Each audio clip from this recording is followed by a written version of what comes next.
नमस्कार, मी अशोक मुरुमकर. काय सांगता मध्ये आपलं स्वागत. सध्या करमाळा तालुक्यात घरकुल लाभार्थ्यांचा विषय प्रचंड असा गाजत आहे आणि यावरूनच सध्या वेगवेगळ्या चर्चा देखील सुरू आहेत.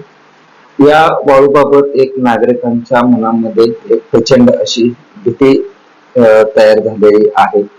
नदीमधील वाळू काढलं तर काय होणार, बेकायदा वाळूची कारवाई काय होणार, घरकुल लाभार्थ्यांसाठी वाळू कधी मिळणार, याबाबत वेगवेगळ्या शंका नागरिकांच्या मनात आहेत. आणि जे घरकुल लाभार्थी आहेत त्यांना वाळू मिळणार की नाही असा देखील प्रश्न सध्या लाभार्थ्यांच्या मनात आहे. नेमकं याबाबत वाळू धोरण नेमकं काय आहे याचा आपण काल एक व्हिडिओ पाहिला आणि त्याबाबत करमाळा तालुक्यातील वाळू वाटपाचं कसं नियोजन आहे हे देखील आपण 2 दिवसापूर्वी पाहिलेलं होतं आणि त्याला प्रचंड असा विरोध झालेला आहे आणि त्यातून मार्ग काय निघू शकतो याबाबत सध्या अनेकांच्या मनात शंका आहे. मी गेल्या 2 दिवसापासून यावरती बारकाईने लक्ष देऊन आहे. कोण काय म्हणतंय वाळू चोरीबाबत, काय काय वेगवेगळे आरोप केले जातात, प्रत्यारोप केले जातात.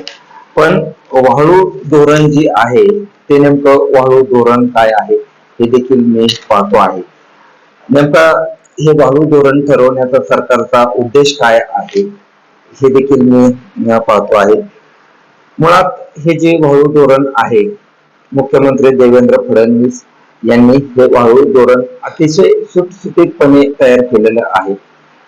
त्यांच्या सरकारने हे जे धोरण केलेलं आहे त्याचा विपर्यास काही ठिकाणी होतो आहे असं दिसत आहे किंवा त्याबाबत एक वेगळीच भीती तयार केली जात आहे असं दिसत आहे.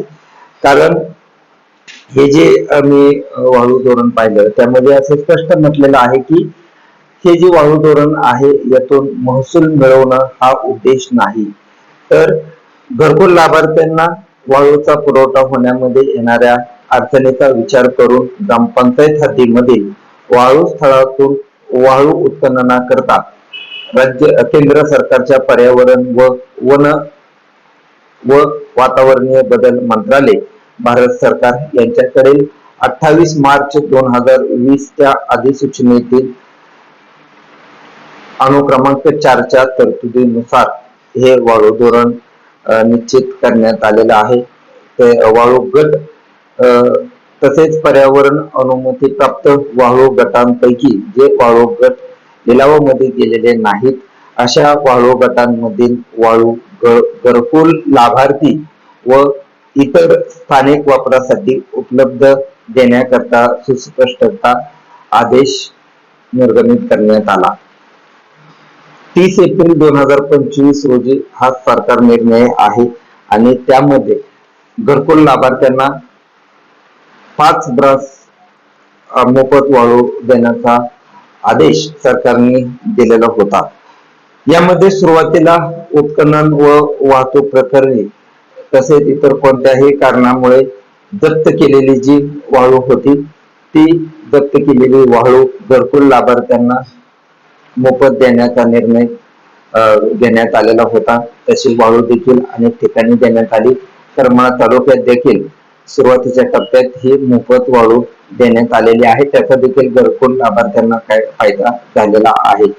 तहसीलदार शिल्पा ठोकळे यांनी यामध्ये खूप चांगलं काम केलेलं होतं. ज्या दिवशी हा आदेश झाला त्यानंतर काही दिवसातच याचं वाटप करून टाकलेलं होतं. त्यानंतरचा दुसरा जो टप्पा होता तो म्हणजे घरकुल लाभार्थ्यांना जे वाळू गट निश्चित करण्यात आलेले होते तेथील वाळू देण्याबाबतचा. यामध्ये सरकारच्या जे विविध योजनांमधून घरकुल योजना राबवल्या जातात त्यातील पात्र लाभार्थ्यांची यादी गट विकास अधिकारी यांच्याकडे प्राप्त झाल्यानंतर लाभार्थ्यांना मोफत ऑनलाईन वाळू देण्याबाबत मोफत 5 ब्रास वाळू देण्यासाठी तहसीलदार यांनी जवळचा वाळू गट नमूद करून ऑनलाईन पासेस उपलब्ध करून द्यायचे होते. जेथे खरे मिस्टेक आहे यामध्ये स्पष्ट असं म्हटलेलं आहे की जवळचा वाळू गट म्हणजे आता याबाबत देखील जवळचा म्हणजे कुठला वाळू गट याबाबत देखील सरकारनं यामध्ये म्हटलेलं आहे. जे 8 एप्रिलला 8 एप्रिल 2025 रोजी सरकारचा निर्णय आलेला होता की जो प्रत्येक यामध्ये संदर्भासाठी वापरला जात आहे. त्यामध्ये असं म्हटलेलं आहे की स्थानिक वापरासाठी व घरकुलांसाठी वाळू निर्गमित करणे, ग्रामपंचायत हद्दीमधील वाळू स्थळातून वाळू द्यायची आहे. जे गट लिलावात नाही तेथून हे वाळू द्यायचे आहे. त्यामध्ये जिथून वाळू उपलब्ध होऊ शकते ते म्हणजे नदी असेल, ओढे असतील, नाले असतील, या ठिकाणची ही वाळू उपलब्ध करून द्यायची होती. या ठिकाणी नागरिकांचा जो विरोध आहे, अनेक नागरिकांनी लेखी सुद्धा तक्रारी दिलेल्या आहेत, त्याची प्रत देखील माझ्याकडे आहे. यामध्ये देखील नागरिकांनी हे म्हटलेलं आहे, ज्या गावांमध्ये वाळू उपलब्ध आहे त्या गावातील तिथले तिथे वाळू द्या, असं त्यांचं स्पष्ट मत आहे.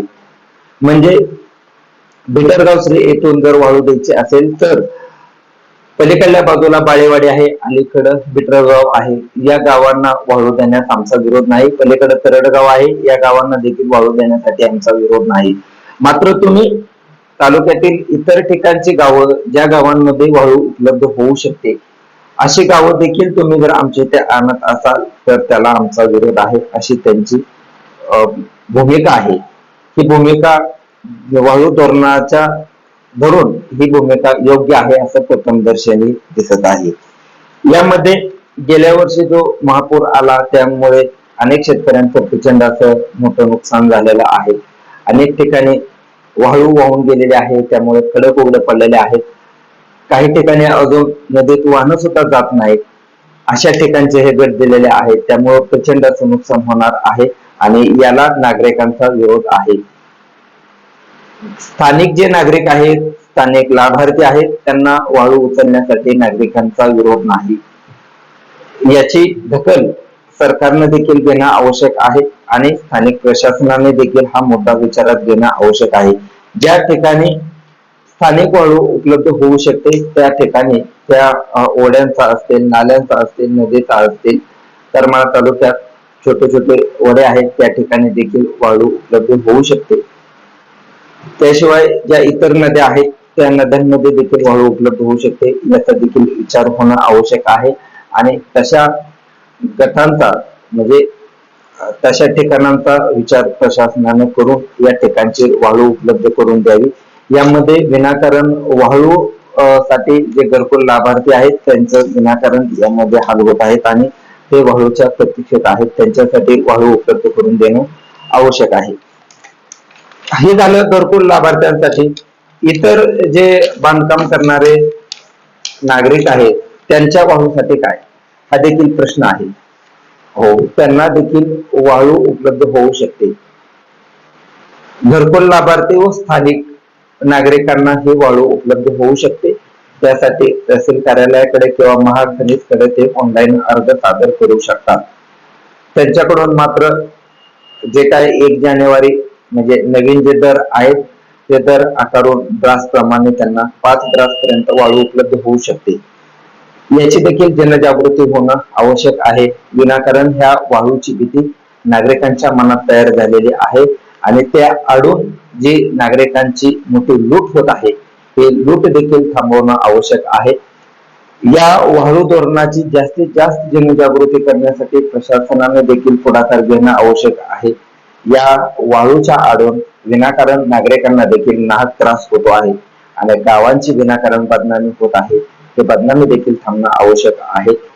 या वाळू धोरणाचा अंमलबजावणी करताना नागरिकांना वाळू उपलब्ध करून देणं हाच उद्देश असल्याचं या धोरणामध्ये म्हटलेलं आहे.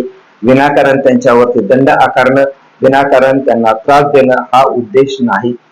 जे काही नियम अटी घालून दिलेले आहेत त्याची जनजागृती करून जास्तीत जास्त लाभार्थ्यांना ही वाळू कशी मिळेल याबाबत प्रशासनानं लक्ष देणं आवश्यक आहे. हा व्हिडिओ नेमका तुम्हाला कसा वाटला कमेंट बॉक्समध्ये आम्हाला सांगा. धन्यवाद.